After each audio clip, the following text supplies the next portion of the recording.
big areas of telecom regulation is this idea of medium-specific jurisprudence. Really this approach that we treat different mediums differently in terms of how much regulation the government can impose on them. And this runs a little counterintuitive to what we've talked about all semester. So really this is getting into a nuanced understanding of how the law actually works. So we have kind of the idealized First Amendment. We have the different types of speech, like indecency and commercial expression, which are regulated heavily, kind of based on content, but still protected. And this idea of medium-specific jurisprudence is saying that because of historical and practical considerations of mediums, particularly broadcast, cable, and internet, and print, we treat different mediums in different ways. So the actual practical implication here is that broadcast is fairly heavily regulated by the government, mostly in the form of television, particularly primetime television, as well as radio. Cable is regulated to a lesser degree, and so the Federal Communications Commission has a big role in regulating these mediums. Print has historically not been regulated, so it has very strong First Amendment protections in terms of freedom of the press. This has kind of trickled down into other print industries, like the book industry and the magazine industry, so the government has like no say in who can make magazines and who can print books, unlike the FCC assigning ownership to television stations and to radio stations. This gets complicated when we talk about the internet, because if you think about who you purchase your internet from, it's generally your cable television provider / internet provider, or sorry, telephone provider. And so with internet, there was a long question as to whether or not it was going to be treated like broadcast, where it could be heavily regulated by the government, or if it was going to be treated like print.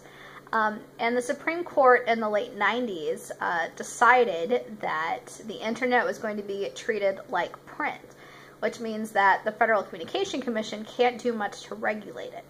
And this is an ongoing kind of discussion in terms of really what the government can and can't do with regards to net neutrality, which we'll talk about in the next section.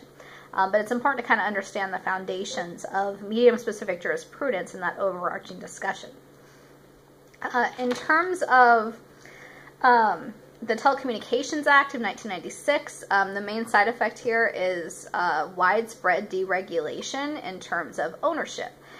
So that quick consolidation of media companies that we've seen from the 1980s to the 2000s, where we've gone from 50 major media companies owning 90% of U.S. media to like 6, is really a direct effect of the Telecommunications Act, allowing these companies to buy each other up. Prior to this point, we enforced a certain level of competition in the marketplace from a government perspective, and the Telecommunications Act in 1996 really allowed all of that to essentially be relaxed so that these companies can purchase each other. And then kind of this last section here on multiple ownership regulations. The original kind of intent here was for the FCC to enforce a level of competitiveness on local markets, mostly for the purpose of local news. So the idea is that viewers and readers should be able to access local news from multiple sources. So instead of just having AP Wire stories and maybe one company providing local news, if you have a radio and a television station that are owned by different companies in competition with each other, they are more likely to have different news coverage. This helps with issues of bias, and it lets people who are living in communities have a better sense of what is going on in their communities. We've relaxed the multiple ownership guidelines fairly significantly in terms of the FCC's historical stance. So most recently with the FCC deciding that radio is no longer a source of local news. So at this point, newspapers can pretty much buy radio stations, television stations can buy radio stations. And so really with the multiple ownership regulations, they're pretty much just barring too much consolidation in large local markets of any single medium. So not all of the television local news stations can be owned by one company. And we're still stopping newspapers and television stations from owning each other in local markets. But radio is really kind of seen as being less significant from the FCC's perspective.